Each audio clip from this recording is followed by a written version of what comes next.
不如这样吧，今天我们不打架，我们打个赌。我赌二哥的眼睛今天能治好，小神医也会安然无恙。好啊，你想赌什么？就赌这天启城。这赌局还未有这么大，区区一双枭虫的眼睛，配不上这天启城。天启城的赌局还在后头，不妨我先要个彩头。若是我赢了，你的那座雪落山庄就是我的了。你从小就想跟我抢，区区一个宅邸而已，到现在还放不下。当年我也说过，终有一天我会抢回来所有的一切。那倘若是我赢了呢？你提。若是我赢了，把我朋友的消息给我。六哥，你还是这么的聪明。我再问你，赌还是不赌？好，我奉陪。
什么玩意儿啊！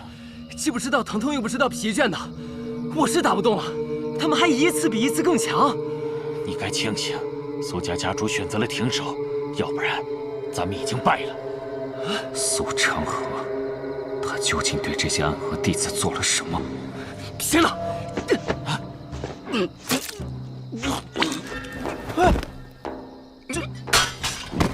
这闹鬼了吗？这是，今晚这是在跟鬼打架啊！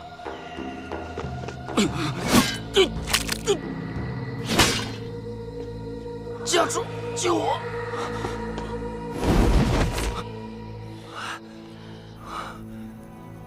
算一算时辰，小神医已经要完成他该完成的事情了。按叶押所说，这些不完美的药人杀手只能坚持一炷香的时间了。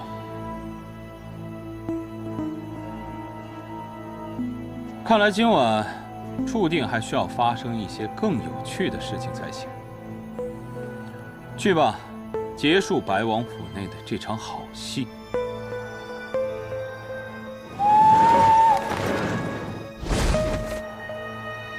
这人的身形怎么看着这么像无心？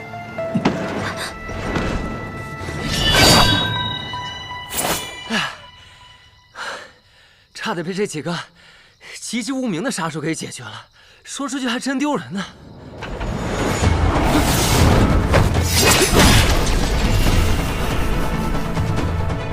你是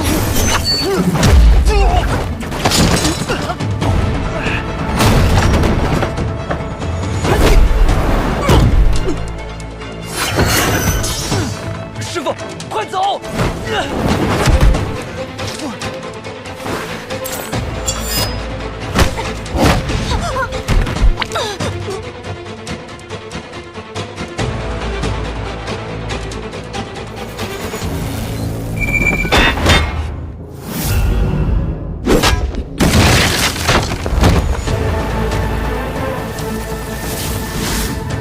顾惜，你好好看看你的眼前，那是萧瑟，那是你的兄弟啊！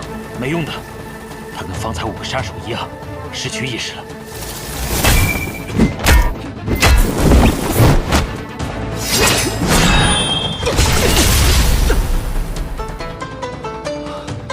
一个打我们4个，这比剑仙还仙了吧？无心，无心，你怎么在这儿？你怎么变成这样了？你刚刚喊我什么？无心。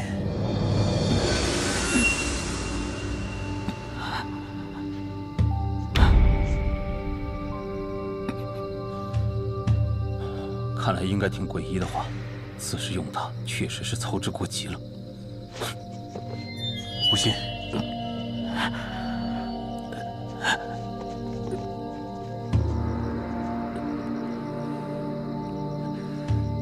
退下。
萧景霞，别动！萧景霞自小便心肠毒辣，所有的皇子都不喜欢她，唯有仁厚的二哥愿意跟她说话。这么多年来，大家都以为萧景霞因为萧崇而改变，可其实这条毒蝎根本就是我藏在二哥身边的。萧楚河，你败了。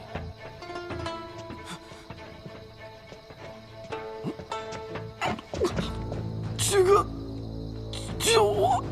我败了吗？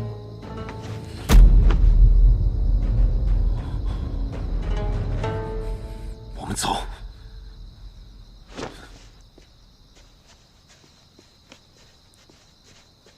要吃吗？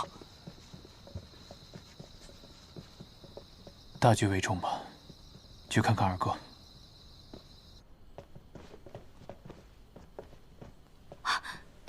小神医，小神医，怎么样？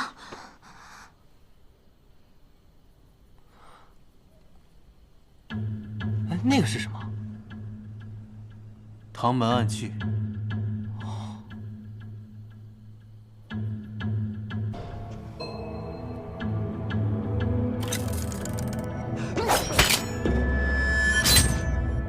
青缕衣。这就是大师兄离开雪月城的时候送给你的。此物名叫3寸之地，是唐门少有的防御暗器。有人熟睡之时，有敌方来袭，此物便自动展开，取敌人性命于片刻之间。当初他私自联系暗河之后，我就传信给重儿，让他多加留意。可重儿却说绝无可能。他对兄弟如此仁厚，却没想到身边养着一只毒蝎。哼，原来这暗河就是他找的，那死在大师兄留下的暗器手里，也算是活该了。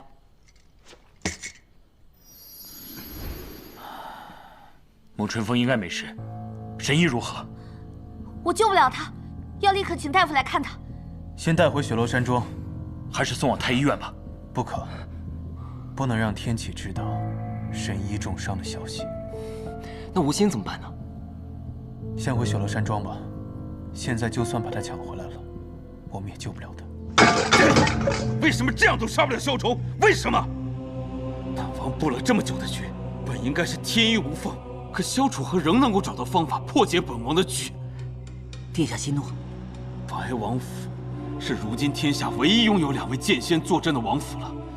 若是他的眼睛再能够看见了，可2位剑仙也没有天下第一有分量啊！我们要不要？还没到时候，但是不能再等下去了。传信给宫里那位，让他尽快见本王。如剑仙怎么突然舍得抛开江湖，来我这清源殿了呀？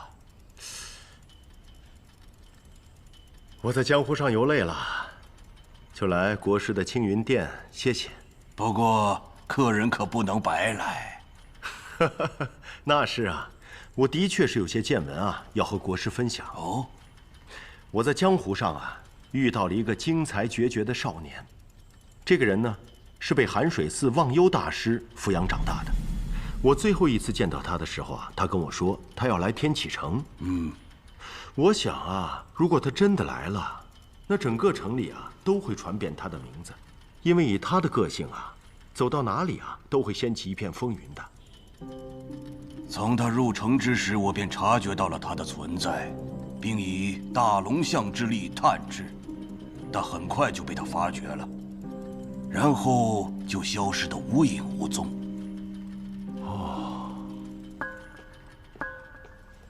禀师尊，萧瑟公子求见。哦，他来了，还真是巧了。请。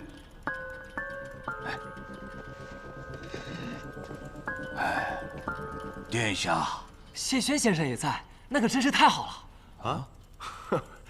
难道又有人受了伤，需要我去医治？是华锦小神医。小神医？小神医昨日被人重伤，至今还昏迷不醒。哎呀，那该如何是好？如今陛下的病全靠他给吊着。那他人现在在哪里啊？在我的府邸雪落山庄。那你们找国师还有其他事吗？还有一事。啊，那好，那你们先聊，我先过去看看。告辞。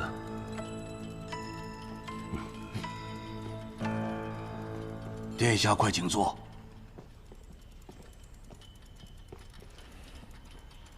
晚辈知道青天剑只达天命，不问政事，因此一直没有来拜访您。但晚辈最近碰到一件事，不得不来叨扰国师。请讲。我有一位朋友，公认的精才绝艳，但最近失了神智，功力也大增。就算我们几人联手，也对付不了他。殿下说的可是叫吴昕的少年？正是。他现在人在何处？就在赤王萧雨的身边。我们都觉得是赤王控制了他。控制了他？这样的事我之前只听我师父说过。我怀疑是西楚药人之术。可如此奇邪的术，就连白小棠也了解不深，故只能来青天剑求一答案。西楚灭国之后，应该只有药王谷一支还密留着炼制之法。这新百草绝不可能，卞姑娘早已去世，难道是月牙她还活着？果然是他。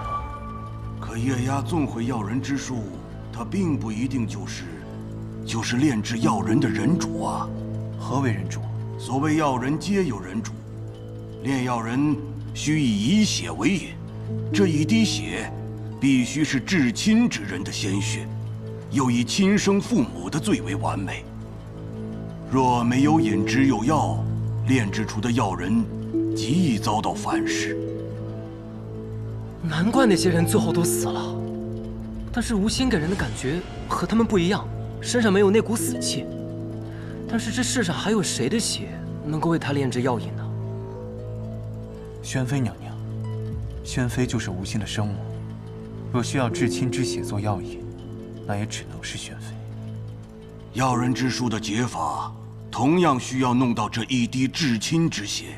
那想要救吴昕，只要找到宣妃就好了。是需要宣妃的至亲之血。那一滴至亲之血就够了。弄到了至亲血，后面的事情交给小神医，就并非难事了。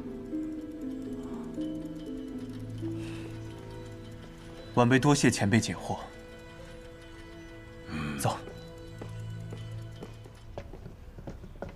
哎，樊松兄弟，飞轩小弟弟，你们怎么在天启啊？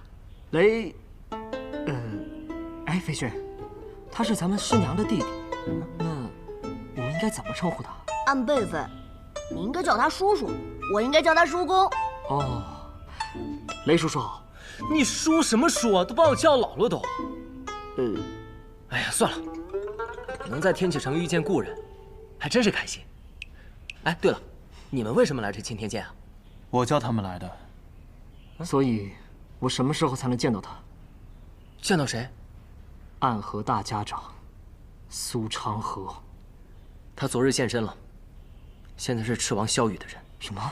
况且以你的剑术，现在不是他的对手，我们得从长计议。哼，放心，师父传了我儒者剑，我日夜修行，早就今非昔比了。儒者剑？如今小师说跟随谢轩先生学习儒者剑。哦，原来如此啊！哎，幸好两位剑仙教你剑术，你日后必成大器啊！不要以后，只争朝夕。好，待时机成熟之时，我自会告知你们。告辞。好。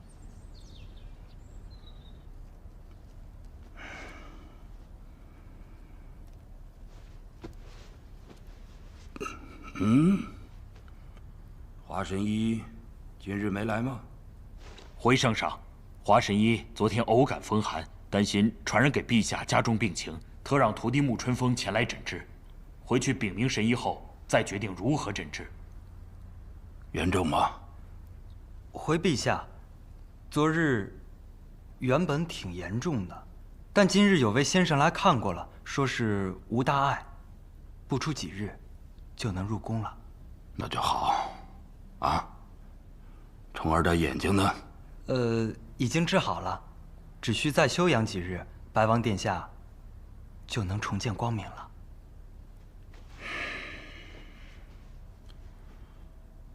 华神医的病跟这件事情有关系吗？陛下，微臣担心此事会惊扰到陛下，故欺瞒了陛下。是谁动的手？是九皇子殿下，他伤了华剑神医后，还想伤二皇子殿下，后被百王府设下的机关所杀。老九，他不是向来都跟老二最亲近的吗？臣等也不知道其中缘由。陛下，请陛下节哀。老九。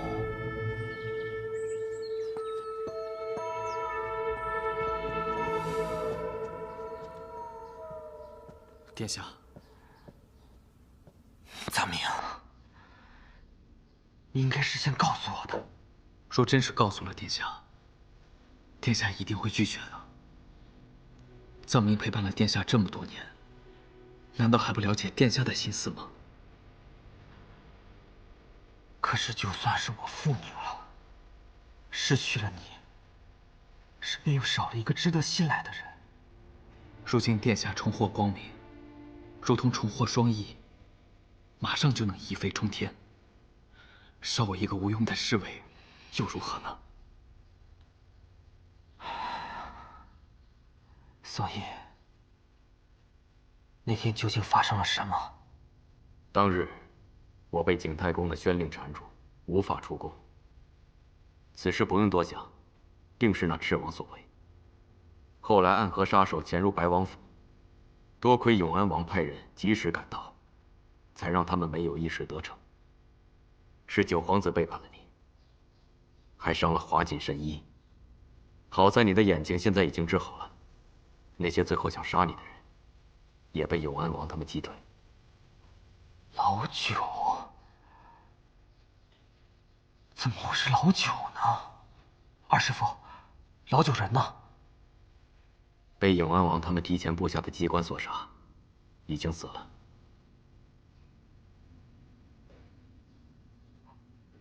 老九死了。来之前，我见到了永安王，他与我讲了这一夜的经历。我很好奇，永安王为何如此帮你？他视我为兄弟，虽然我们有夺嫡之争，但是他坦然视之。皇位是皇位，兄弟是兄弟。在这一方面，我们所有皇子都不如他。尸体已经送往大理寺了，此事陛下说让蓝月侯详查。二师父，跟蓝月侯说，萧景夏误触机关，不幸殒命。殿下，不必多言。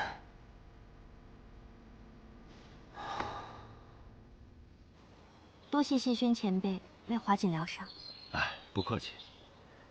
他在受伤之前，起了一排银针，刺入了自己的身体。这是药王谷不传的秘籍，七针所婚。谢轩前辈，华神医怎么样了？啊，已无大碍。前辈几次救我于危难之中，萧瑟大人感激不尽。啊，举手之劳罢了。前辈客气了。若是没有前辈赠我的无名书，我们几人早就死在暗河的手里了。这寻常人看书啊，是看不出门道的。你能看懂，那是因为你有能力。哎，我上次送你那本书，你看的怎么样了？前辈，你送我的那本《晚来学》，在街边3文钱就能买到。那可不一样啊！我送你的那一版是未删减版，仅此一本啊！我在里面加了很多情节，很好看的。那前辈，既然是仅此一本，您怎么会有呢？那《晚来雪》的作者是谁啊？江南才女谢飞轩。那我叫什么？您叫谢轩。那传说中容颜绝世的江南才女就是你？是我。有点恶心。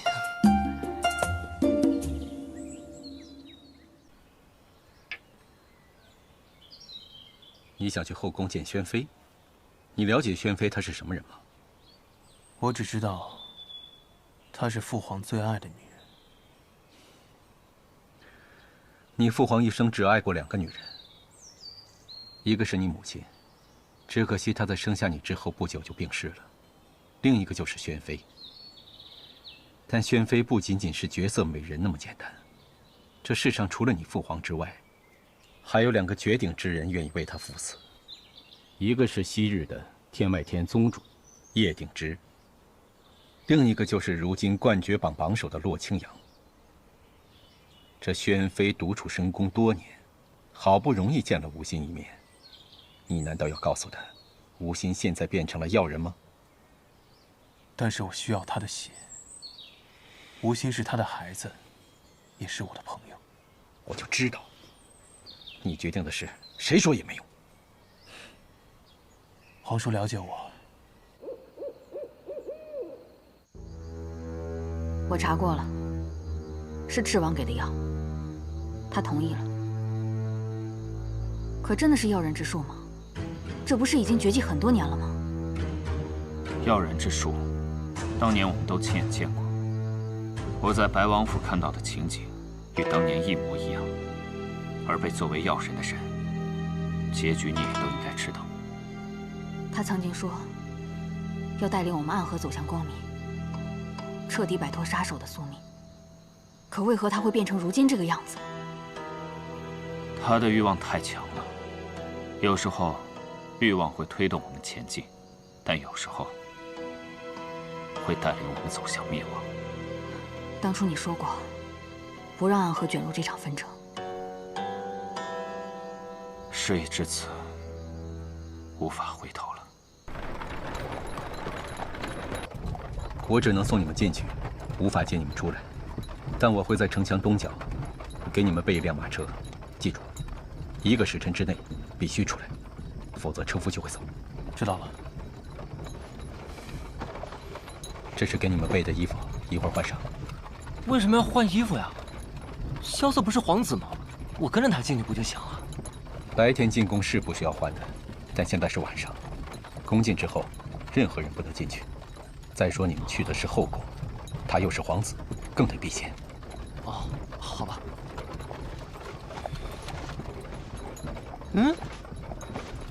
这怎么是女人的衣服？我刚刚不是说了吗？你们去的是后宫，只有打扮成宫女，才不会引起别人的注意。但是我们两个大男人穿着宫女的模样，这不更令人注意吗？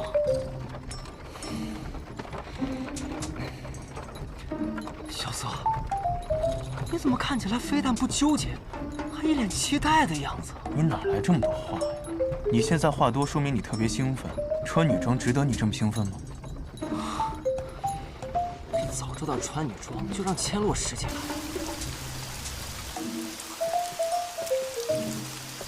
小色，你很有天分啊你！闭嘴，你个白痴，不准说出去。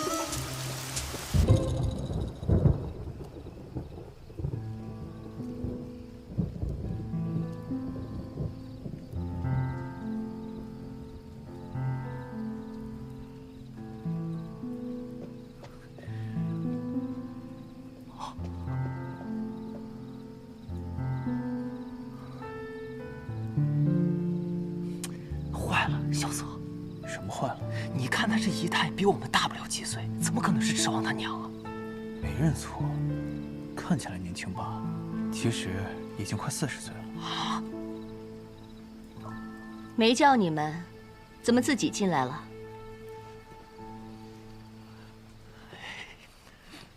进去。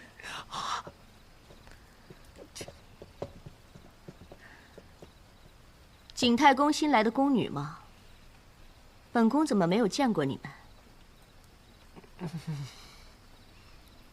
长得倒是有几分姿色，就是骨架大了点，像个男人似的，可惜了。宣妃娘娘。不装了。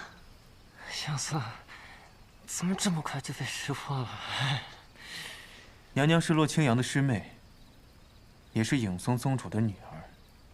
影宗最擅长的便是伪装，我们能骗过其他人，自然瞒不过宣妃娘娘。你跟你父亲还有母亲长得很像，永安王殿下。娘娘见笑了。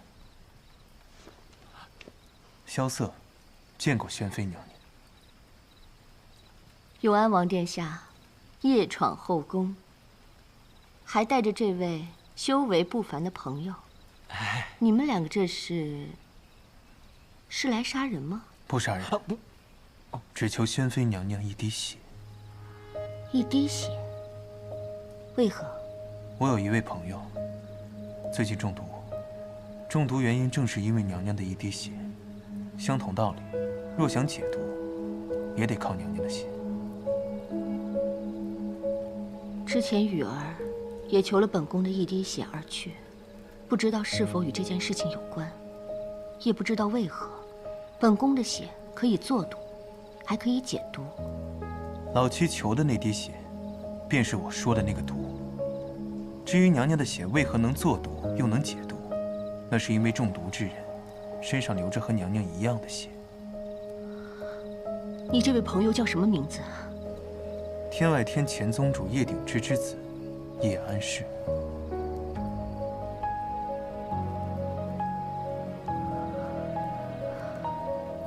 是他来了。娘娘不知道吗？我已经很久没有离开过这里了，宫外的事情没有人告诉我，我也不想知道。对于这个世界，我已经是死人了。娘娘，您当年和叶鼎之以及父皇的事情，萧瑟没有资格知道。但这世界上总归还有人记得娘娘，挂念着娘娘。一个人真正死去的时候，就是在这个世界上没有人想起他的时候。可是我这个朋友，他想着娘娘，甚至来找娘娘。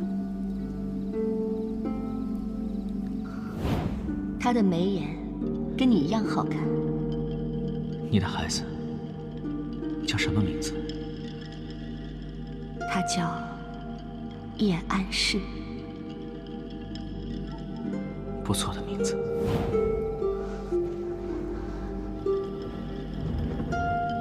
难道是他？那个娘娘，娘娘，我们时间紧迫。拜托了，娘娘。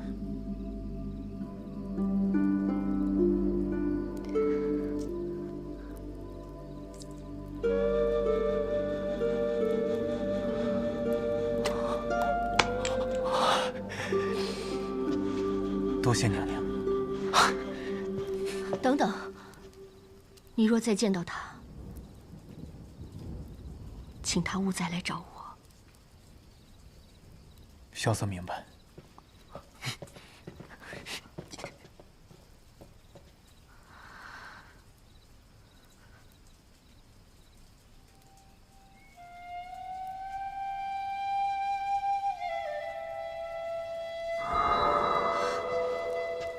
雨儿，母亲，那日你去青天剑，说要给我祈福，用我的血祭灵符。我知道不是实话，却也依了你。可是我没有想到，你竟然是拿来害自己的兄弟。母亲已经知道了。不过我没有兄弟，他只是母妃的另一个孩子。我们身上流的血是不一样的。那你又何必要害他？我不害他，那他就帮着刚才来的那2个人害我了。母亲想救活一个孩子，而害死另一个吗？你让开！母妃，请不要走出这道门。我只是想活下去。我也保证，母妃的另一个孩子也能活下去，不过要等这一切结束之后。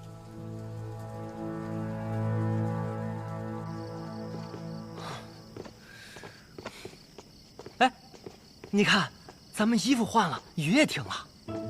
雨停了就赶紧走，宫里来来往往人会变多的。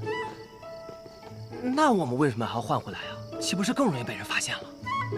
想要的东西既然已经要到了，就算被人发现，也比那身衣服要强。如果来人发现了我们，你拦住他们，我跑不就行了？不对啊，你是皇子，应该是你拦住他们，我走嘛？怎么到你这儿反过来了？我是皇子，私闯后宫被人发现，有损声誉。那你不是不怕吗？那我呢？我要是被发现了会怎么样啊？你是庶人，私闯后宫，其罪当诛，审都不用审，一刀砍了就是。嘿，你还真是我的好兄弟。萧瑟，咱们真被人给发现了。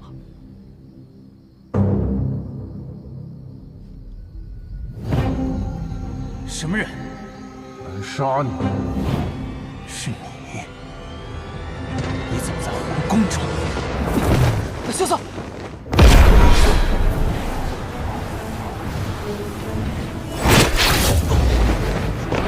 萧瑟！这样的章法，这样的功力，绝对没错。简月公公，就算替重儿还你的恩情了，你们快走吧。走。你是谁？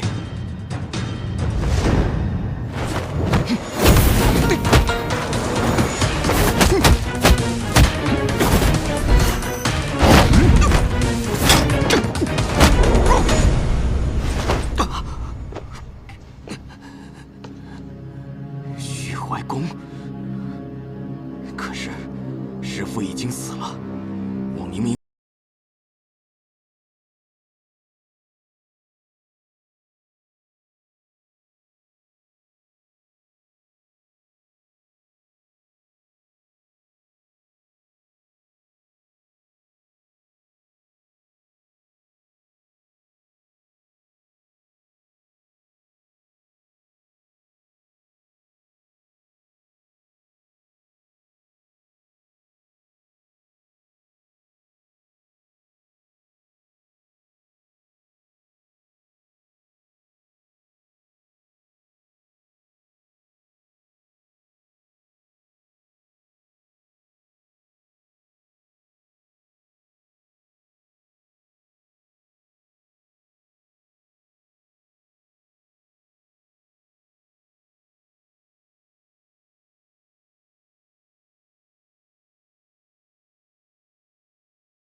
小子，刚刚那人究竟是谁啊？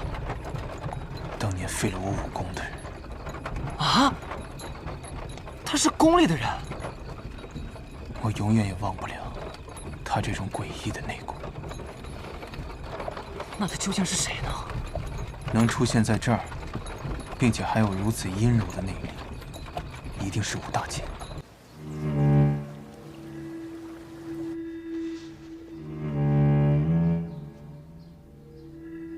肤体无伤，神色淡然，应非他人所害，当是自然而亡。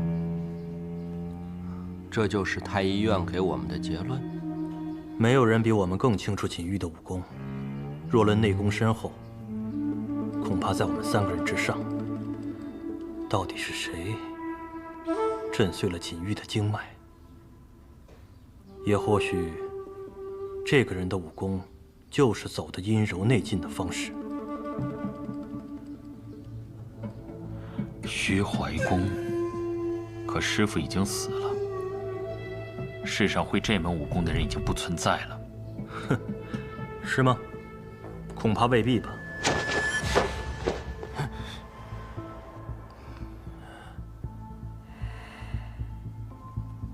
这些年来，我们都没有放弃修炼这门武功。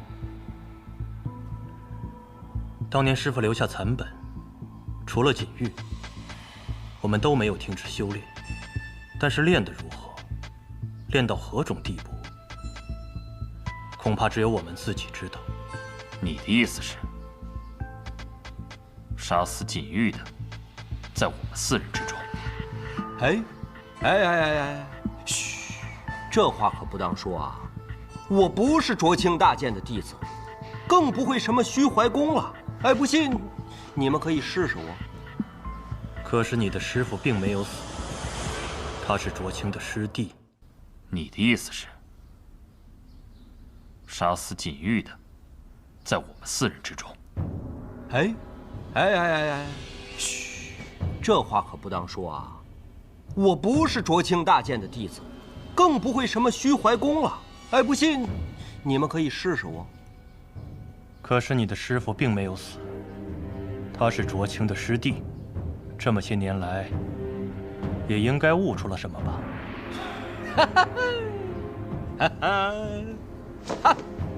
张相见，你这是诛心之论呐！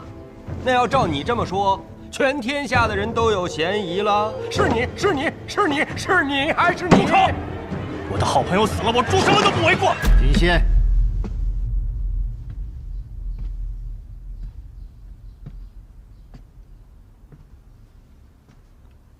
纵使太过悲伤，也不该说这样的话。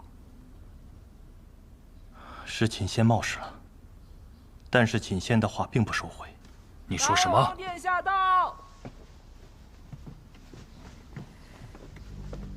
白王殿下。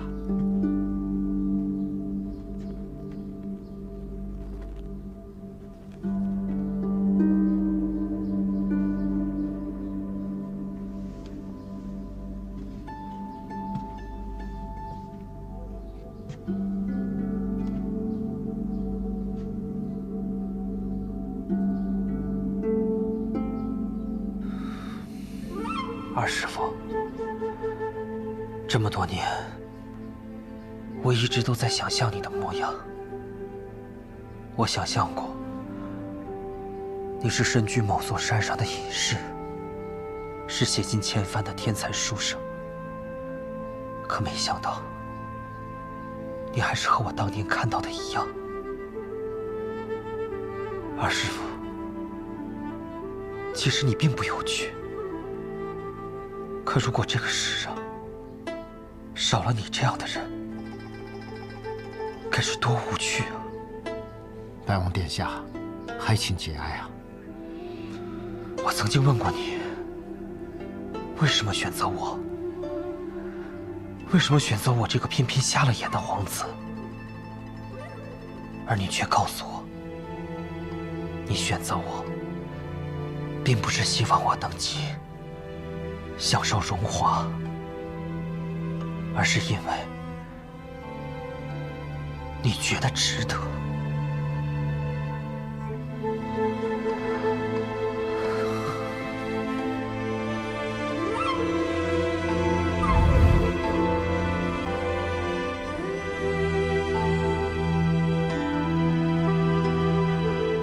我知道二师父为何而死。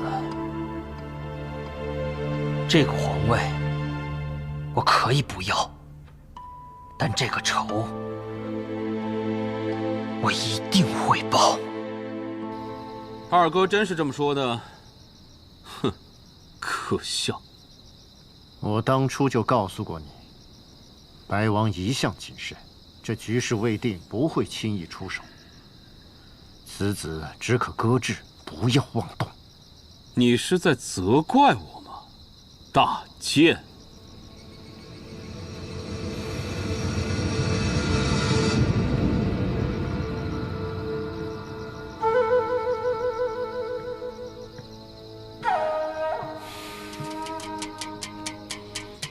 殿下，你就不后悔吗？本王想登天，登天本就没有平坦的路。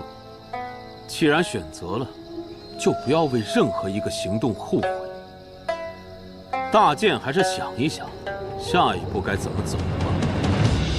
我早就帮你想好了，殿下，你还是适合在幕后运筹帷幄，所以，我帮你找了一个打头阵的人。哦，是谁？真正的皇位继承人。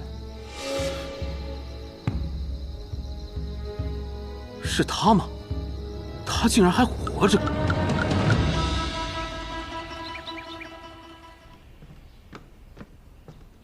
大将军，有客来访。不接。嘘。将军，好啊。退下吧。是。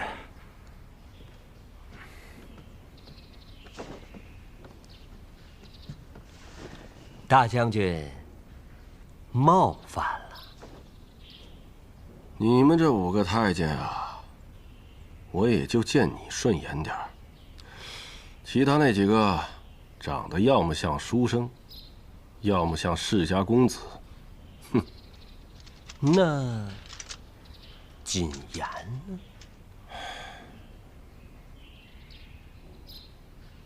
低眉顺眼，笑容谄媚，一看就是奸臣样。不过，看着就是做太监的料。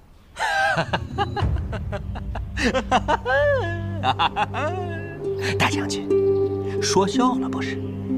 行了，说吧。公公找我何事啊？若不是什么重要的事情，擅闯将军府，倒也不是什么小事。谨言所来，自有要事。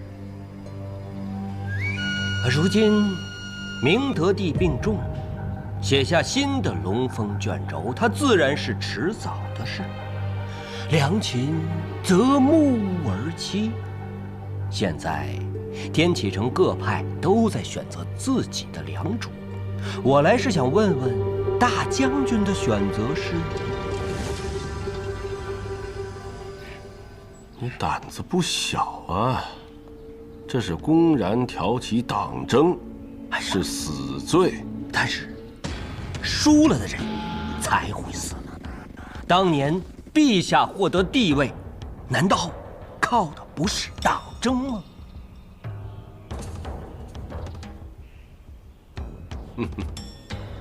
哎，我的选择，我闺女已经替我选了。永安王萧楚河，整个天启城都知道我的选择，这一点连陛下都不会怀疑。将军的选择是在白王、赤王、永安王之间，若是这3位，将军确实别无选择。但是，我要是给将军另外一个选择呢？一个更好则。你到底想说什么？刚才那一句是发自肺腑之言。你手上有什么？如将军心中所想，一封卷轴，卷轴上的名字也如将军心中所想。卷轴呢？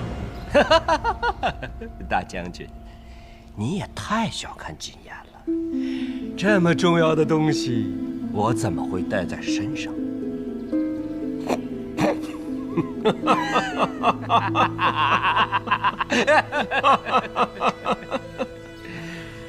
哎呀，这就。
我怀疑是5大剑之一，第1大剑锦轩，皇城内的第1高手。你有几成把握？9成。你可以将此事告诉白王，杀了锦玉，就等于把白王彻底推向了我们这边。现在还不急，时机未到。等时机一到，这些债自然让他们来还。宣妃娘娘给的那滴血，我已经交给华锦了。华锦说，她需要半个月的时间制炼成药。但是，赤王从来都不是一个可以给人喘息机会的人。接下来，他会用更激烈的手段力挽狂澜。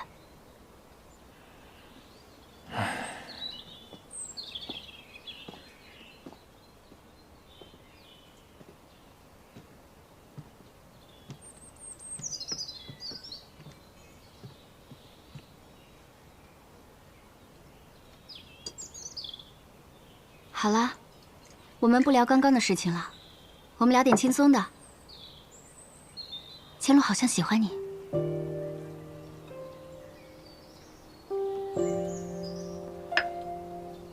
雷无杰才是真的喜欢你吧？没想到你这样的人也会扯开话题。我只是觉得你说的不对。哪里不对？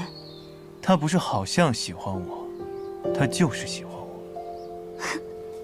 萧瑟，没想到你改了名字，还和以前一样不知廉耻。可是雷无杰好像觉得是你喜欢我，比以前还不知廉耻。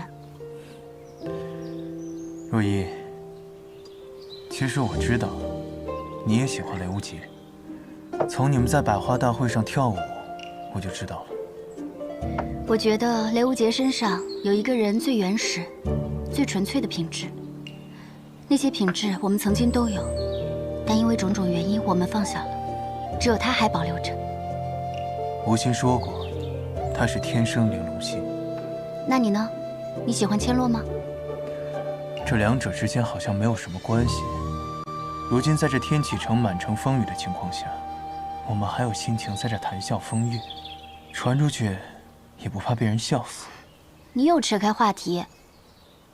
我若真是喜欢风月之人，4年前不就纳妃了？腰细娇小，肤白貌美，还有点小任性，也算是个极品了。听你这语气，还真像是醉梦楼里看花魁的登徒子。那你喜欢千罗吗？喜欢啊。我还有事，先走一步。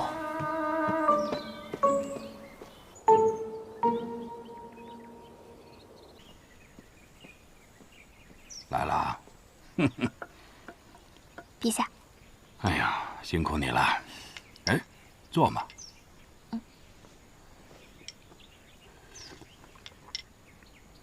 小神医，我听说前些日子你染上了寒疾，现在怎么样？好些了吗？自然，区区寒疾怎么能难倒神医？你是小神医，怎么会染上寒疾呢？陛下，我晚些时候再来给你施针。嗯。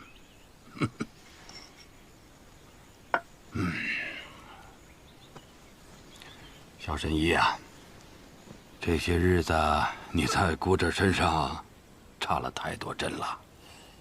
姑得的病有这么难医吗？陛下，你知道我们医者口中常说的一句话吗？什么话？心病不除，百病难医。陛下，你有心病，这个华锦医不好。心病不除，百病难医。你的话，我明白了。明白了也没有用，还要治好。解铃还需系铃人。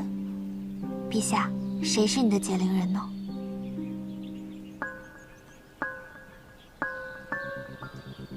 他死了。死了？死了。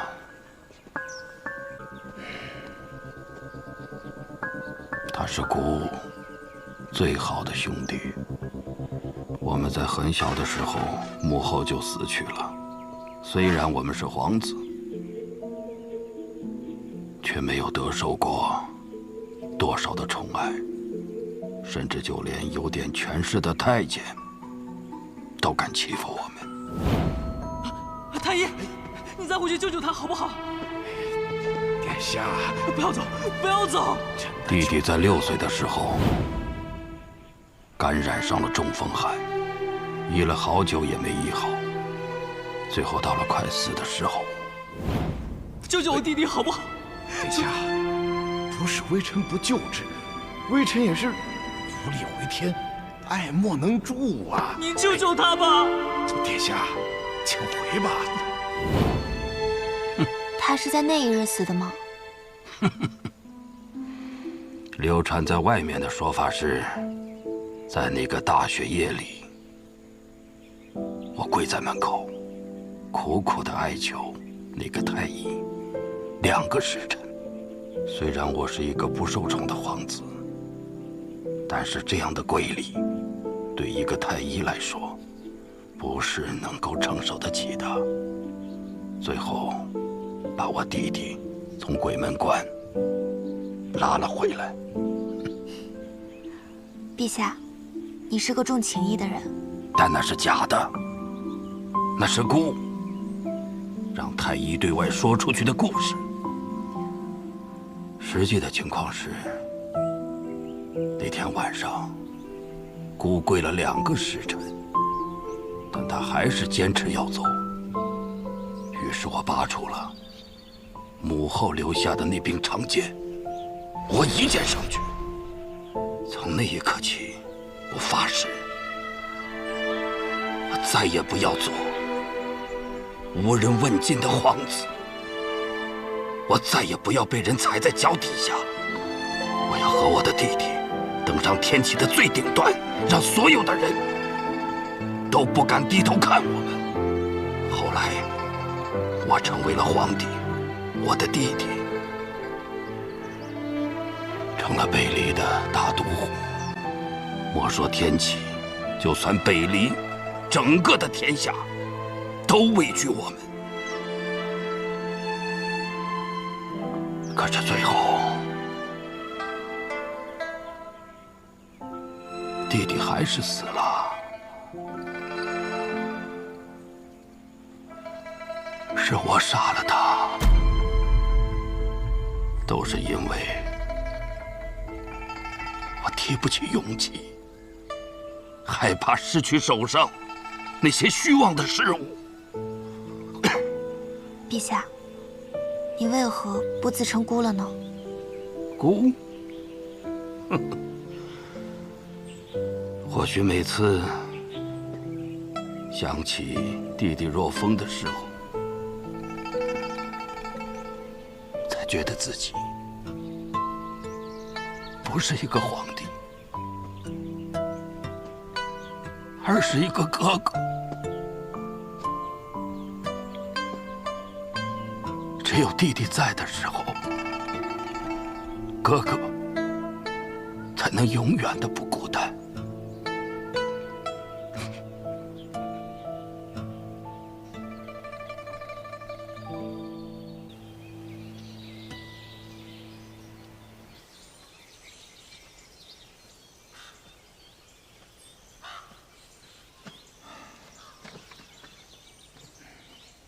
皮川叔叔，这无聊的日子，厌倦了吗？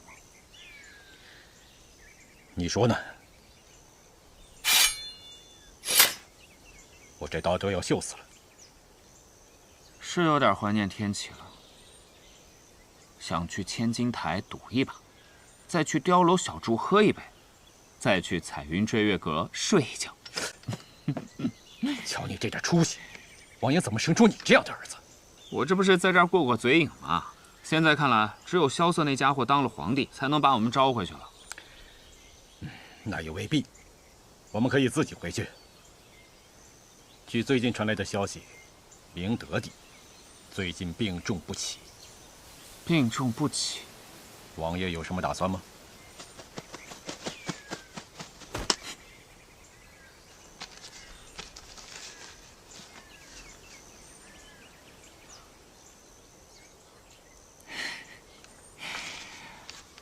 让我们回到天启的那把火终于来了，虽然不是萧瑟点燃的，但是命运有时候就是这般的离奇，突然间心生归意，便什么都来找我了。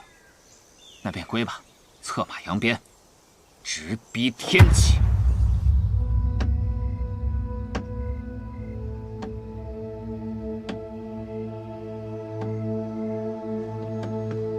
这么晚不睡，是在等什么好消息吗？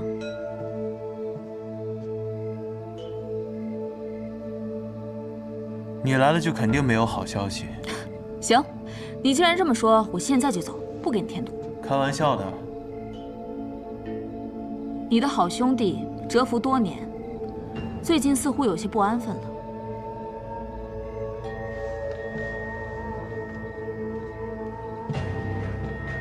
他们这是要回来了？是，但你似乎并不惊讶。我们的对手啊，以他们的做事风格，时机到了，也该走到这一步了。不过吸引他们的东西又是什么呢？不知道。白小堂只查到，在那之前，谨言去过一次将军府，随后将军府便派出了16名密探，悄悄出城了。那应该是龙峰卷轴。什么是龙峰卷轴？当年，八王之乱爆发，各大皇子纷纷闯进皇宫，一路杀到了平清殿。他们都在等，即将驾崩的先帝从里面送出来的龙峰卷轴上面写着他们的名字。可到最后，只有琅琊王和明德帝取得了最后的胜利。可当他们刚要踏入平清殿的时候，武大健捧着卷轴出来了。那卷轴上写的是明德帝。武大健捧旨而出，却始终不宣。最后，琅琊王上前一步接过卷轴，看了一眼之后，便当即撕毁。随后宣布，皇位传给三皇子萧若解，也就是现在的明德帝。那说明卷轴上写的，并不是萧瑟的父皇，不然为何要撕毁它？是啊，可是当年负责此事的武大健都选择了保持沉默，所以也就没有人再继续追究此事。可是龙峰卷轴向来有2封，一份由武大健保管，意为传圣意；另外一份则由钦天监保管，意为承天意。一封卷轴被撕毁之后，另外一封本该送到钦天监的卷轴，却无故消失了。那武大健为何要纵容他？只有一种可能，那卷轴上写着琅琊王叔的名字，他撕毁了写着自己名字的诏书，武大健根本没办法拦截。但是几年之后，琅琊王军功赫赫，民心所向，那封不知所踪的卷轴却又突然间出现了。即便琅琊王不想当皇帝，在朝中、在军中，甚至在民间，有越来越多的声音逼着他当皇帝。当年藏起那封卷轴的人，就准备要动手了，掀起兄弟反目，以此来达到自己的目的。新帝即位，旧帝的武大健要去守皇陵，可当时大剑卓卿权势无双，所以他自然是不会甘心的。他从一开始便收起了龙凤卷轴，图谋着政变的那一天。我想，当年琅琊王叔一案，应该也是他一手挑起的。只是他没有想到，他的卷轴还没来得及亮出来，琅琊王叔就死在了法场之上，而他也在1个月后死在了皇陵。这件事，百草堂可没有查到。因为当年伤我的人就是锦轩，而锦轩是卓卿最亲近的弟子。卓卿死后，龙凤卷轴再次下落不明，我想8成就是落在了他的手里。而这锦言又是武大健中锦轩最得力的走狗，他能说动将军府，除了知道琅琊王叔救军的下落之外，手里应该还有足够的筹码。我唯一能想到的，就是龙凤卷轴。我没明白，叶将军不是若依姐姐的父亲吗？他不是一直站在我们这边的？叶孝英是琅琊王叔最忠实的手下，他等这一刻等了很久。只可惜，我们的目标是一样的，但是选择上可能会大有不同。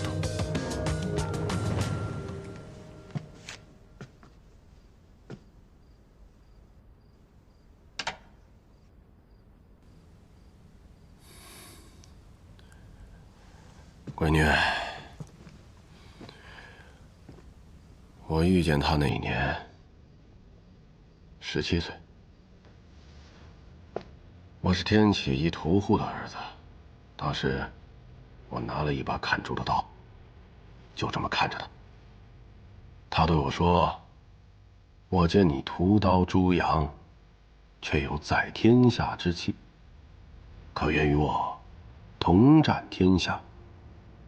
我却回了一句：“买肉吗？不买滚！”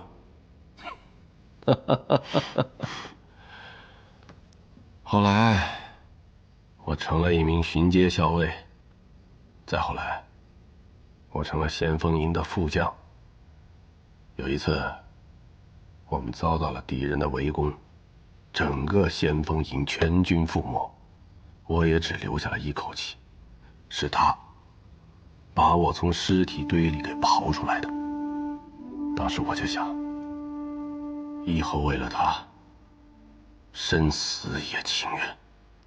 这段故事，未曾听父亲提过。那都是很久之前的事了。再后来，我成了骠骑将军、上将军、大将军，先帝御赐金甲，封金甲将军之号。但是我依然愿意做一个追随在他马后的小卒。可是那天，他死了，不是死在战场上，是死在了法场上。那件事情的1个月前，琅琊王突然降罪于我，以我治军不严，夺取了我的兵符。我知道，明德帝不杀我，那是为了防止兵变。他把位置留给我，是为了安抚我。这么多年，我也的确假装被他安抚，所以天下人知道我叶小英是为了琅琊王的死，对皇帝心生芥蒂，但是因为畏惧皇威，所以才不敢造次。这是所有人都想看到的结局。那我就做给他们看。父亲为何今夜这么多感慨？若依，今天我会派一队精兵护你出城，你先离开天启一段日子。为何？他的病情一直很糟糕，随时有生命危险。再加上，如今天启城中几位皇子争斗的又厉害，我生怕会出现一些变故。变故？父亲，你何时害怕过变故？你一直期待的不就是变故吗？我一直在帮助萧瑟，父亲你也是默许的，为何突然要送我出城？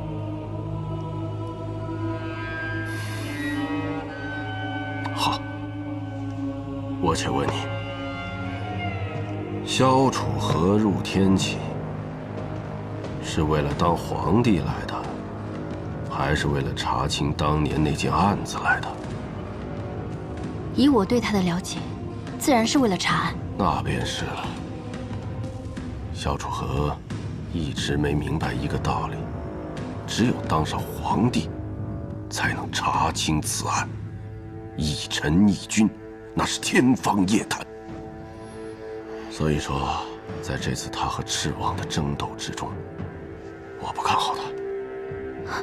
可父亲明明之前很看重他。我看重他是为了看着他，就像当年我看着琅琊王，有能力有魄力，但是没有足够的狠心。琅琊王什么结局？琅琊王死了，被他的亲兄弟杀死了。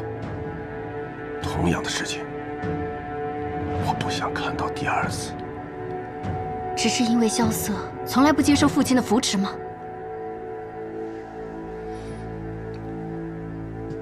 闺女，有一个道理你要明白，他毕竟是萧若锦的儿子。不管怎么样，琅琊王只是他的皇叔，他已经做得很好了，琅琊王也没看错他。但是你爹我不想再当了。我不同意父亲的看法。既然你认为一件事情是对的，那么坚持下去便是了。我知道你心中所想，你忍了很多年，忍的不过是你没有写下的那个字，而那件事本来就是错的。若依，若依，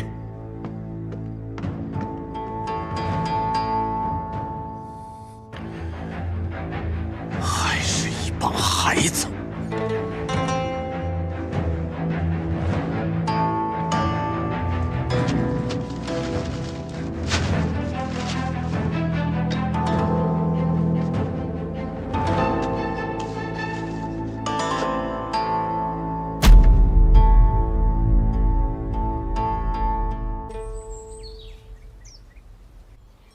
听说你昨晚也搬来雪罗山庄住了？不仅昨日，今后我都要在这住下了。跟你父亲吵架了？这倒是新奇。从小到大，我还没见过叶将军舍得对你说过一句狠话呢。他昨日说了很奇怪的话。说什么了？他觉得，在这次天启之战中你赢不了，还说如果你是以臣子的身份，就算有再大的决心，也无法为琅琊王翻案。看来我最担心的事情还是发生。你说的是龙峰卷轴？这件事你没有当着你父亲的面提起吧？当然没有。他若知道我们查此事，怕是真的不让我出来了。他应该是接受了那份卷轴，我猜接下来的一步，他就会召集琅琊军联系萧凌尘，发动叛乱。我也是这般猜测的，但这话从你口中说出，怕是已成定局。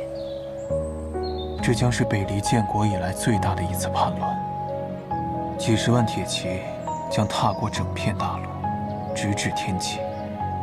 无数的百姓将会因此蒙难，而蛰伏在北离周边的国家也会伺机而动。可是我不明白，琅琊王军叛乱，这对赤王他们有什么好处？为何龙峰卷轴会在此时出现？为何卷轴一出现就会找到你父亲？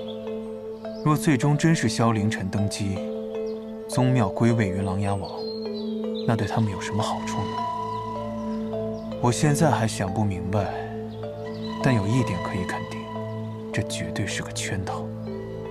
相信你父亲能想明白，但是他还会依然往里面走，因为他这个人极度自负，他对自己深信不疑，在陷入牢笼的同时，能咬死那病虎，还能全身而退，最后再把那猎人咬死。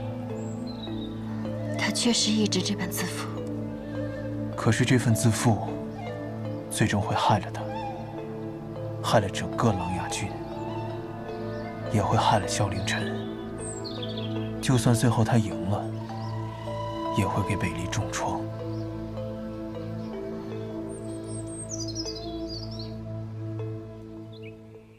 大将军动了。是的，今日他已经悄悄离城而去了。原本以为他做这个决定需要很久，或许他做这个决定已经做了4年，只等一个契机。如今契机在手，便再无犹豫。你提了什么条件？我说，想要新王继位，废除旧例，5大监不必再去守皇陵，他还得给我王侯之位。他同意了。哼，他骂我是一个奸猾小二，说还想学那前朝的9000岁，可最后他不还是同意了吗？殿下，叶孝英他不会察觉到了什么吧？别傻了，叶孝英可不是简单的武夫，他自然有所察觉，只是没有想到，在这背后操纵着这一切的人是我罢了。龙邪，去通知那2位将军，他们代替叶孝英，成为北离军魂的那一日，马上就要到了。当年圣上赶走所有的兄弟，偏偏留下我，你知是为何吗？因为皇叔是父皇一手带大的，不是其他几位皇叔能相比的。但更确切地说，是圣上觉得我不会跟他争天下，其他几位王爷啊，个个狼子野心，心怀不轨，留在天启都是大麻烦。我呢，他信我，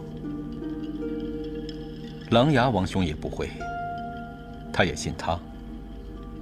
这种信任是10几年建立起来的，并非一朝一夕。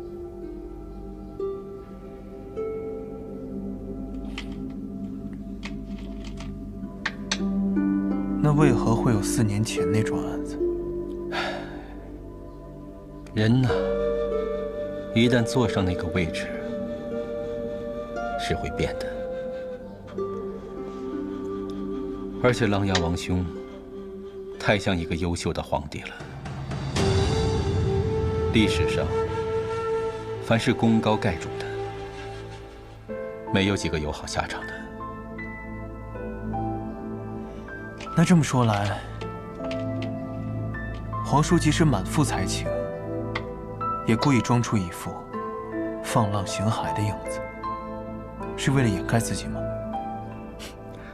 不，我本就是好诗酒风流，喜欢绝色美人，这不是装的，这就是我。贤侄啊，我监国的时候也是尽心尽力，没有半点纰漏。这朝堂之上，对我也是满口赞誉的。你刚才那话可差点意思啊。既然皇叔为国为民，那我就告诉皇叔一件事。何事？15天后，兵临城下，天启危在旦夕。这么严重吗？琅琊军。琅琊军？这世上哪儿还有琅琊军？如今叶孝英的北离中军，加上个琅琊王，就是当年的琅琊军。小色，你知不知道你在说什么？我自然知道。我说的这支军队，如果集结起来，整个王朝便会覆灭。你不像是在开玩笑。王离大军2万人，晋军3000，天启城兵8000人，再加上1300名虎贲郎，差不多有3万多人。而琅琊军有20万，兵法讲究时而为之。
人都到齐了，已在屹立外接营。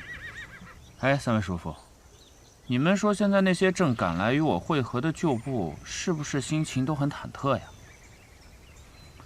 毕竟当年父帅不让我去军中，我与他们并不相熟，甚至大部分人连1次面都没见过。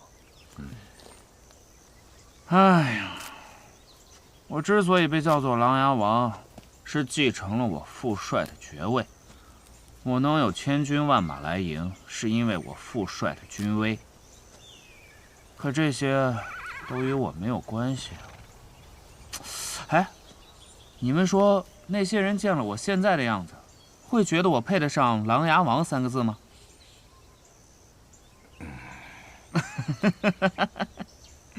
别怕，好日子算是到头了。叶子营全体将士听令！是。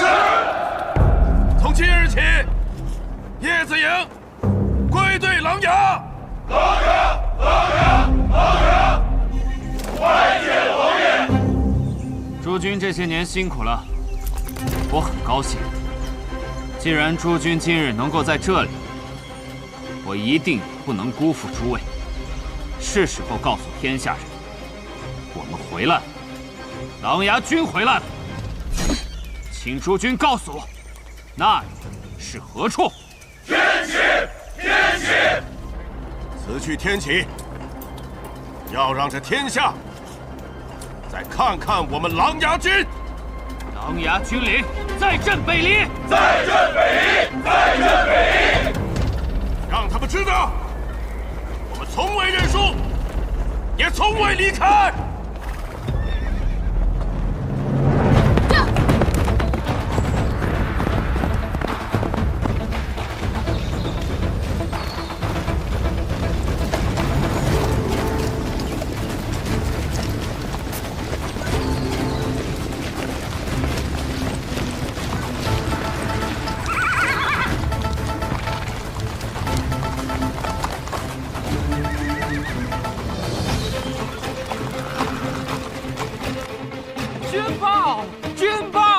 800里加急！慌慌张张干什么？军报，叶孝英起兵叛乱，统领琅琊王旧部往天启城杀来啦！萧瑟这小子果然全部预料到了。圣上昏睡过去了，这一睡又不知道是几日。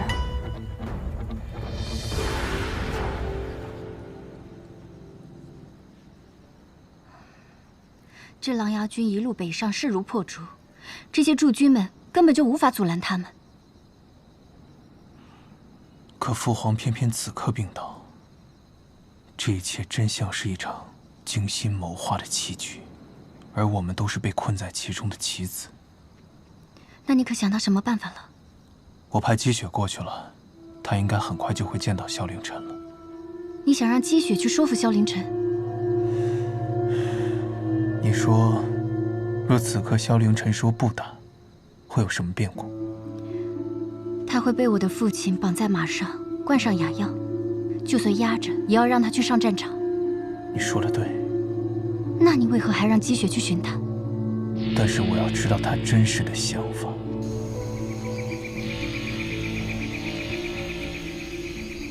这北离的月亮，不如我们海上的月亮好看啊。怎么不如了？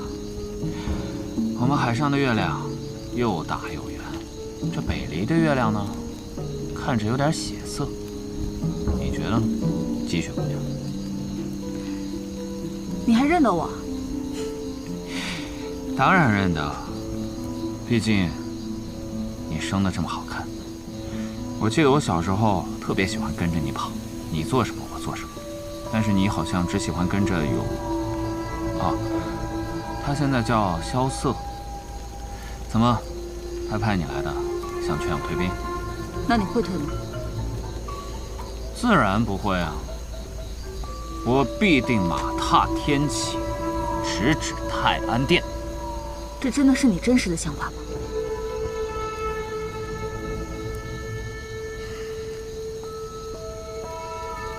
我父琅琊王萧若风在上，赐萧凌晨句句真心。东邪，萧凌晨这个人你还记得吗？自然记得，这小琅琊王自小住在军营当中，染了一身草莽的习性。每次大宴的时候，站在贵族中间，一点都没个皇室贵族的模样。几日之后，这个一身草莽之气的小琅琊王，便将登上帝位了。此事真的这般容易？还差最后一步。哈哈哈，哈哈，不差了。看来王爷对我很有信心呐。看你笑那样，本王和大剑让你做的那些事情，你可办妥了？我已经说服我师父卓心公公，他老人家愿意为我们出山。哎呀，可费了我好一番口舌呢。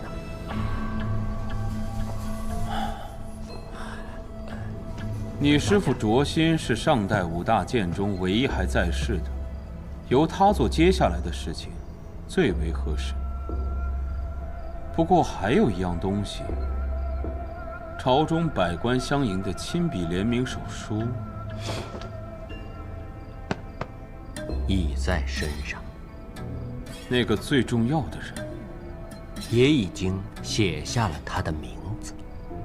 这般顺利，看来琅琊军一路势如破竹的杀来天启，已经把朝中百官杀破了胆了呀。但我有一件事情，觉得略有蹊跷。你是说蓝月侯那边？据大剑所知，王离天军的虎符一直在蓝月侯手中。如今琅琊军近在咫尺，200里外的王离天军应该迅速调入天启城中才对呀。萧楚河，你还在犹豫什么？皇叔莫要着急，再给我一点时间。好，我给你时间。那你告诉我你需要多久？如今秦王令已发出，其他2军何时支援天启？ 3日之内便能到达天启，但琅琊军只需2日。如果我们现在把王离天军召进城内，只需抵抗1日，便能等到援军。到时候内外联手，便能平定这场叛乱。真的会这么简单吗？为什么两军来支援的速度如此巧合，不快又不慢，偏偏在这个时候？好，我再等你1日，1日之后，我会亲自率人出城，去迎那王离天军。多谢皇叔信任。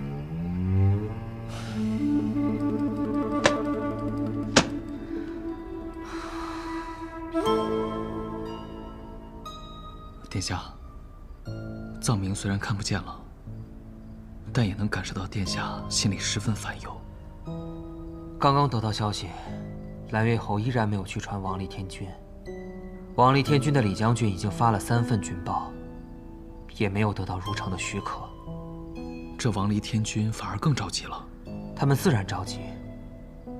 不入天启，他们就要正面迎上琅琊军。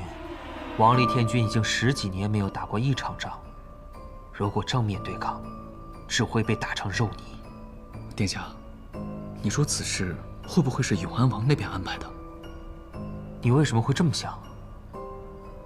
永安王自幼便长在琅琊王的军帐之中，与萧凌晨、叶孝英都交好，而且蓝月侯现在明显是站在他那边的，不让王离天军入城，而让琅琊军轻易攻城而入。是否会是他的打算？你会杀了千百人，只为救1个人吗？这要看救的那人是谁了。他是琅琊王，受万人敬仰的护国英雄，也是老六最敬重的人。如果杀1个人能为他翻案，但这个人若是无辜的话，他也不会这么做。他就是这么一个人。他会觉得手上沾上一滴不义之血，便是玷污了琅琊王，所以他更不会以天下人为代价。王离天军不出兵，只有1个原因，就是他觉得此行不可。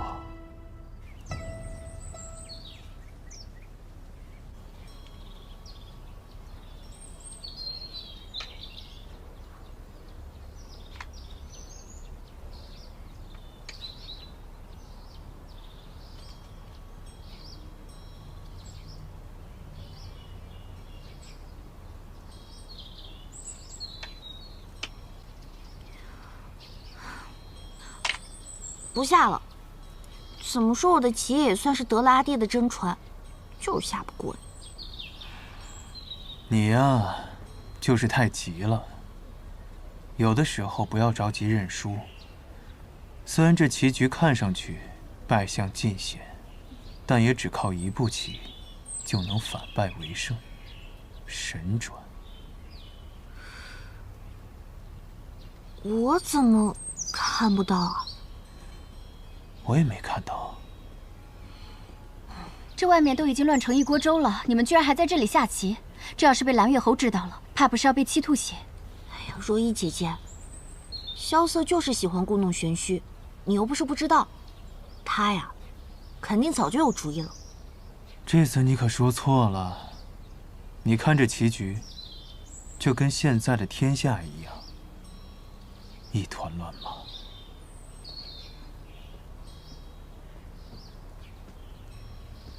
我见到萧凌晨了。他怎么说？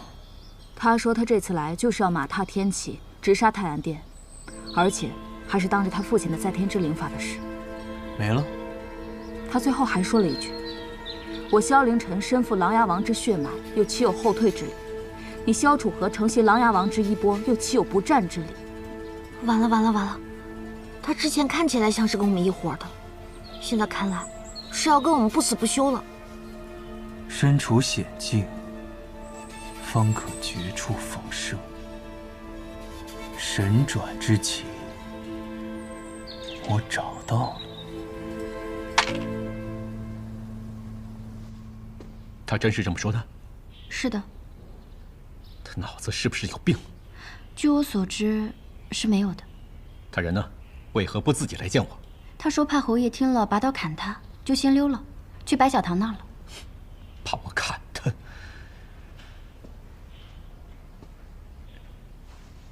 我明白了，他和叶笑英和萧凌晨是一伙的。我刚听到的时候也是这么想的。他为何要这么做？萧瑟说：“求您信他。”信他？这要错了，可全完了。可就算对了，也不一定会赢啊。蓝月侯已离城而去。亲自去传唤王离天君，看来他终于是忍不住了呀。殿下，龙邪有句话，不知当讲不当讲。说。我觉得如今我们做的这件事情风险很大，很多事情都可能变得不受控制。首先，琅琊军进城，我们便已经陷入了危险的境地。其次，如两军联手，仍不是琅琊军的对手，当如何呀？哼，打仗本来就是一场赌博，在离桌之前，谁也不知道结果。但有的时候，就是得搏一下。我萧雨从小到大想要的东西都是靠自己抢来的，我不怕输。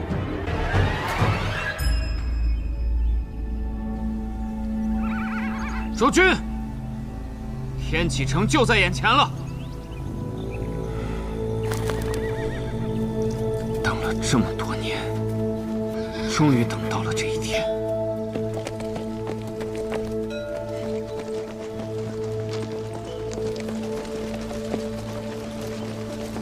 叶师叔，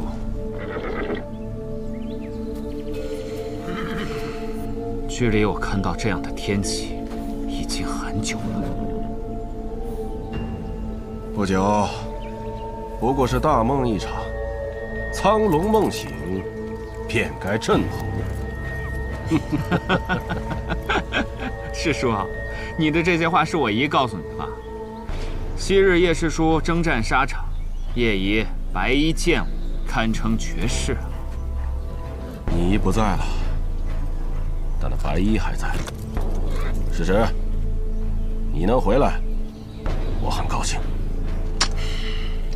师叔，那两支军队为什么至今还没有出现？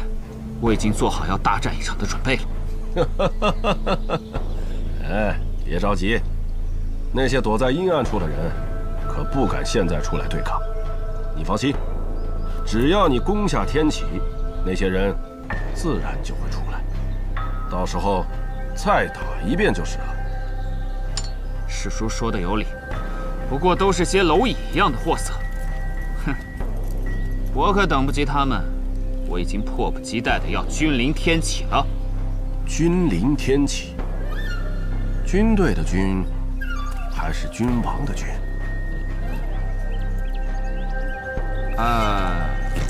现在是军队的军，以后或许就说不准了吧。枪！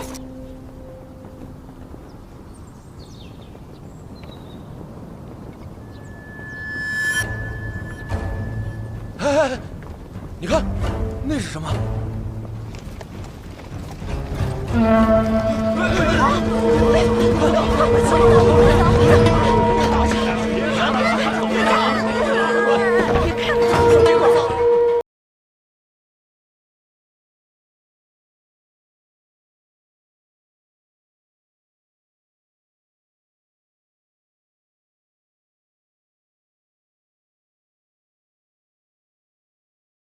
的号角声啊！长青，长青！陛下，外面发生了什么？回陛下，琅琊军已经在天启城外了。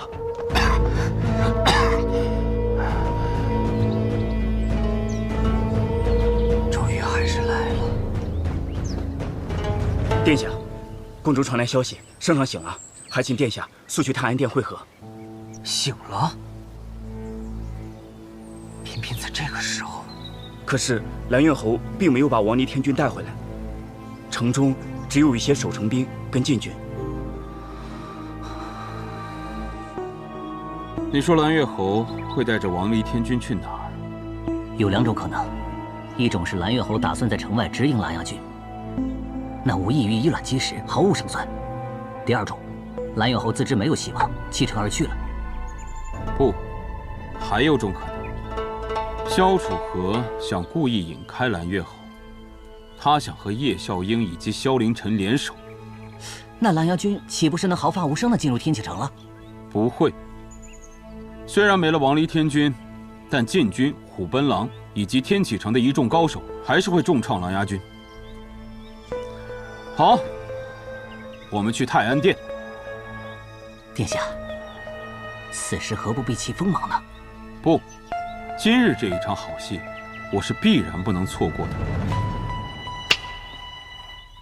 若我发出令箭，就带他入宫，有他相守，千军万马也杀不了我。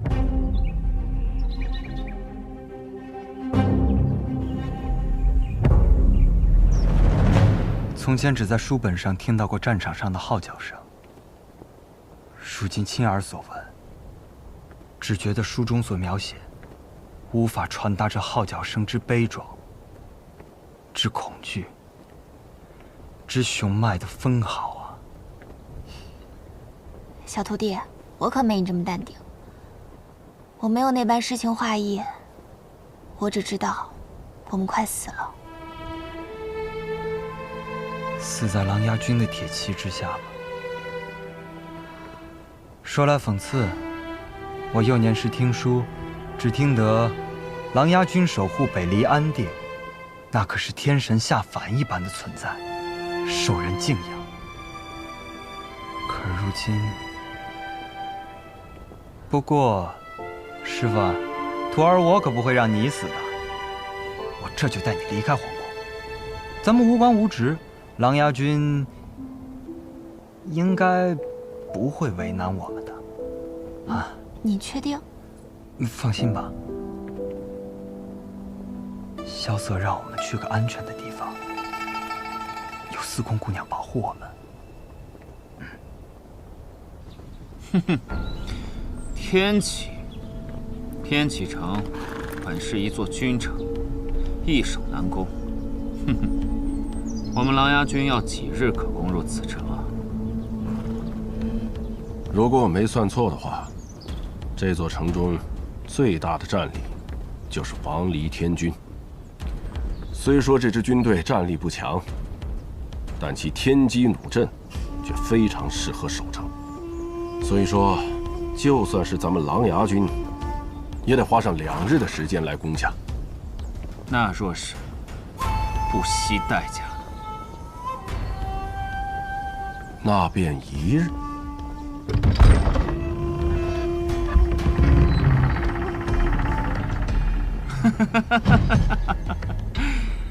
这也太让我失望了。我原本会以为有一场轰轰烈烈的攻城大战呢，这就投降了？这是怎么回事？你是怕其中有诈？是，曾经发生过这样的情况。先打开城门，让敌军进入，最后斩杀旗手，以退其军。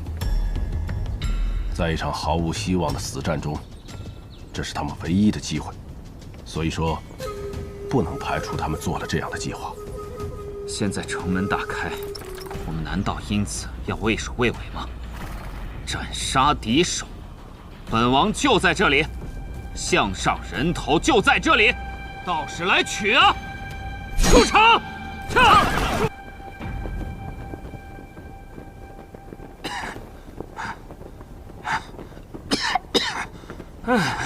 ！20万大军，就这么杀到了天启城下吗？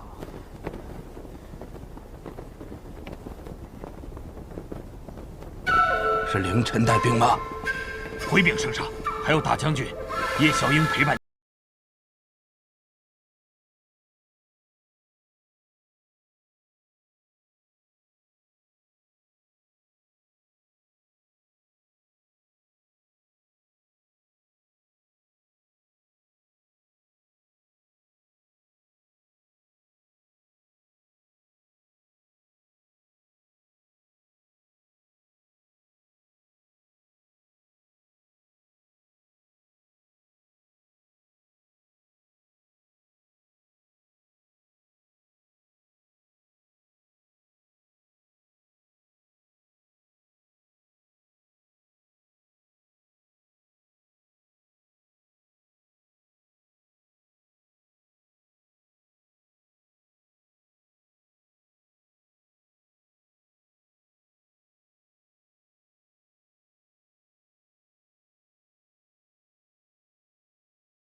就会这样行着吗？慢慢的走在这条街道上，所到之处，路人皆是跪拜行礼，眼中全是崇敬之情。可他们现在连出门看一眼的勇气都没有。很多人都已经不一样了，这座城也不是曾经的天启城了。自打我父帅死的那天起，天启就已经死了。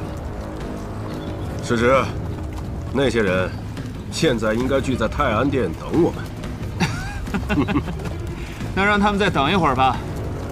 将军也请稍等我片刻，我去趟太庙。去。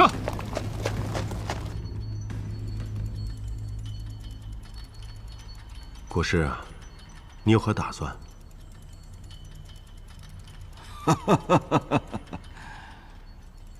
顺天命。那天命会站在谁那边呢？许多年前，他曾经站在琅琊王那边，可是他自己放弃了。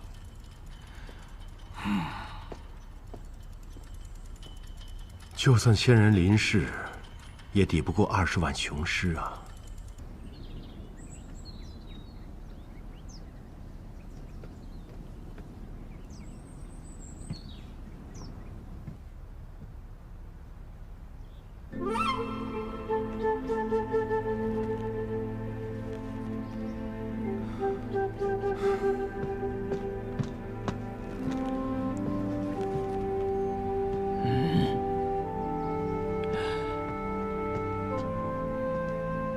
太叔爷，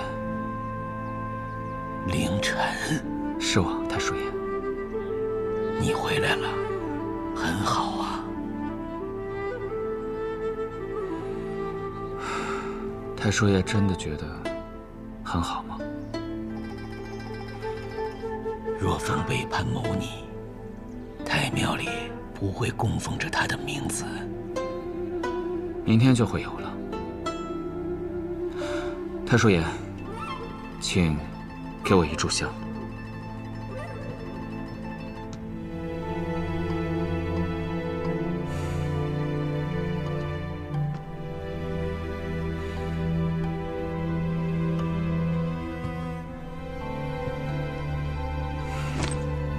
列祖列宗在上，凌晨今番回来，必替我萧氏皇族平清叛乱，重塑皇祖朝纲。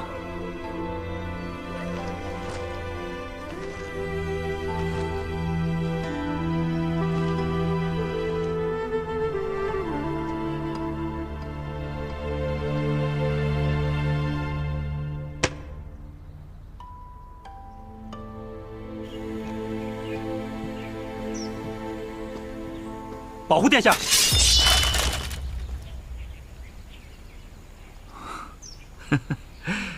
国师自有疼爱我，放心，他不会杀了我的。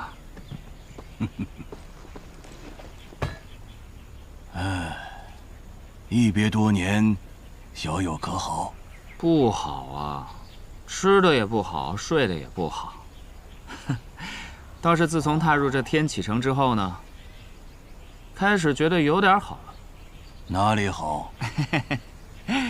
能杀我想杀之人甚好。你和你的父亲很像，但你父亲不会做这样的事情。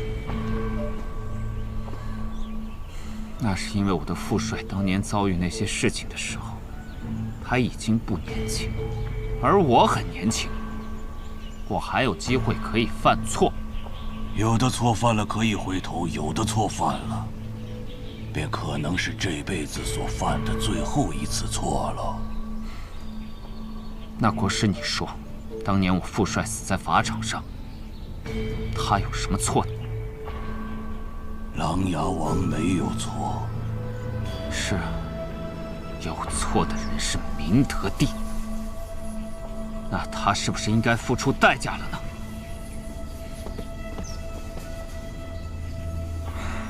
国师，我父帅那样的人，或许几百年才出一个，万人敬仰他，可和我不想成为他。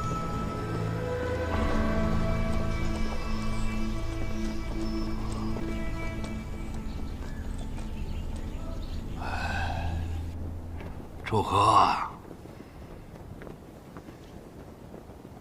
父皇，你自小与凌晨一起长大，届时要大义相劝。萧氏一族不可发生内斗。我与若风这辈子的恩恩怨怨就到这儿结束了。父皇放心，儿臣定当守护天启，守护萧氏一族，守护父皇。楚河，哼，笑话！不知七弟觉得我哪句话是笑话？我听闻蓝月侯前一日去了你的府中，第二日便离城而去了，说是去迎王离天君，可至今未归。我还听说，天启城城门大开，迎琅琊军入城，也是蓝月侯提前下的令。我看你和蓝月侯根本早就和叛军串通一气了，要把这天启城拱。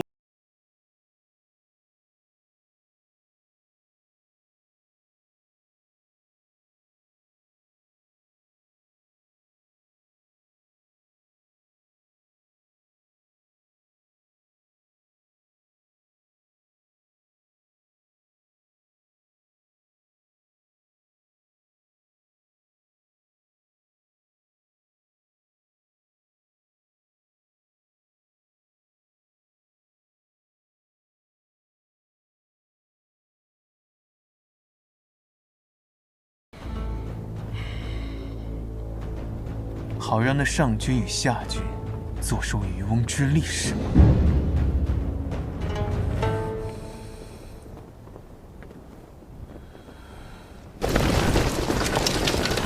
全军戒备！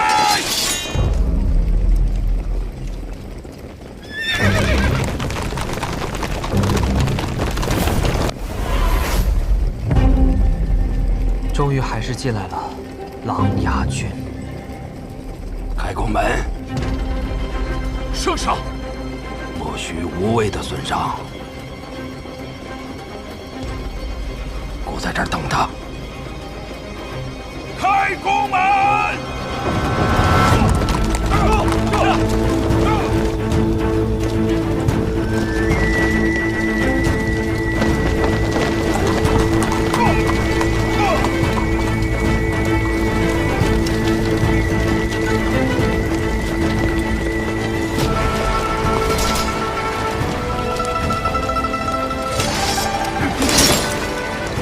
真像啊！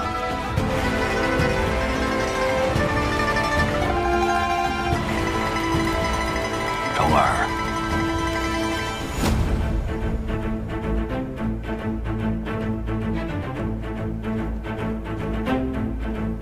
凌晨，没想到你还活着。哼，虫二哥，哼，你眼睛看得见了？是，只是没想到，复明后的第一件事，就是看见你起兵叛乱。我叛乱了吗？我怎么觉得我是回家了呢？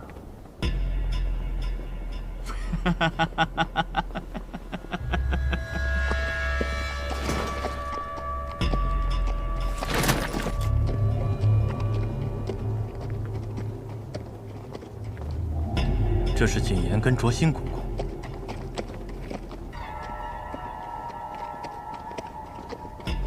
卓心公公是上任五大监唯一存活之人，不得皇命，不得擅离皇陵。卓心公公为何来此？不奉皇命擅离皇陵，当斩！重塑朝纲。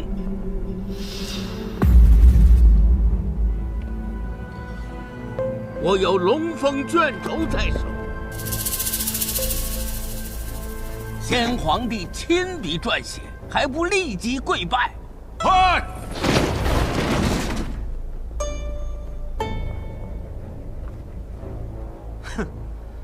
拿着一封不知真假的卷轴就想让我们下跪，卓新，你这是大逆不道！先皇龙凤卷轴中所写名字，乃琅琊王萧若风、明德帝萧若锦忤逆夺位，当年强迫琅琊王撕毁龙凤卷轴，最后登上皇位。吾等5大监这些年忍辱负重，终得此封龙凤卷轴，故重塑朝纲，正萧氏皇族之大统，迎琅琊王之子萧凌晨回天启，废明德帝，立新皇。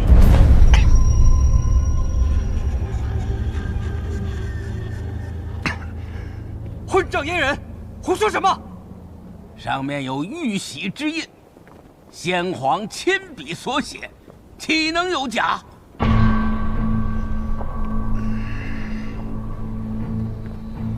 当年我琅琊王叔亲口在殿前当着众人之面呼出的是我父皇的名字，岂有逼迫之意？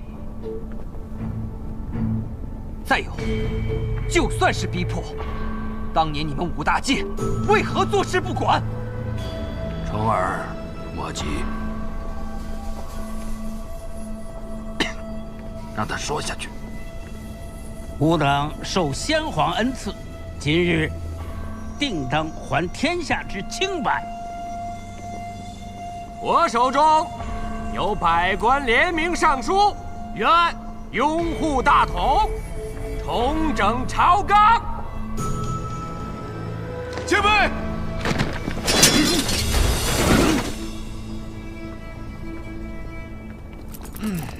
公公，琅琊王殿下，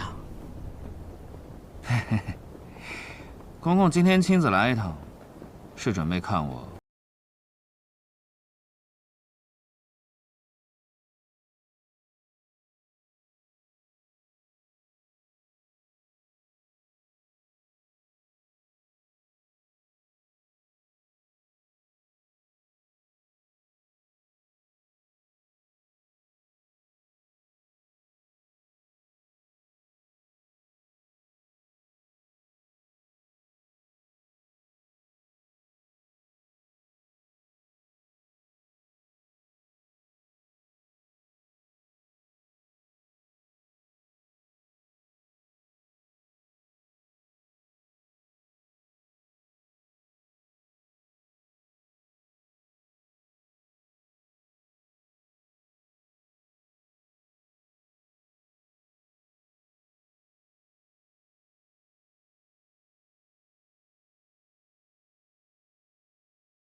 公公，你可想凌晨今日亲启啊？恭请殿下。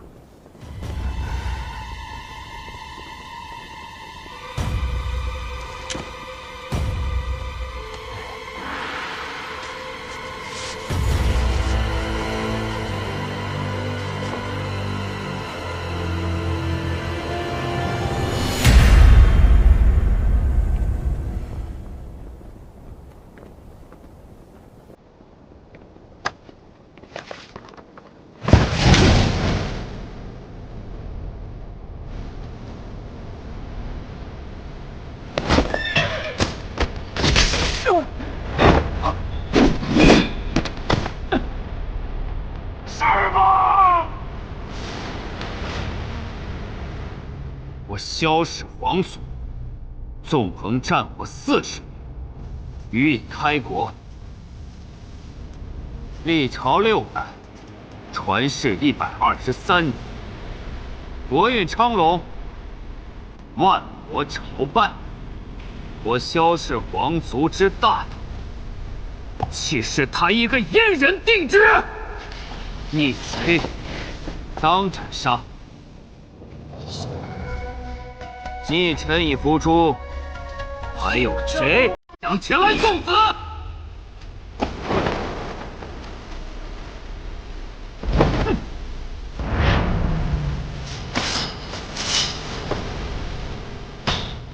怎么样啊，萧瑟？啊不，萧楚河。方才撕毁那卷轴的气势可还霸气吗？我可是想了很久了。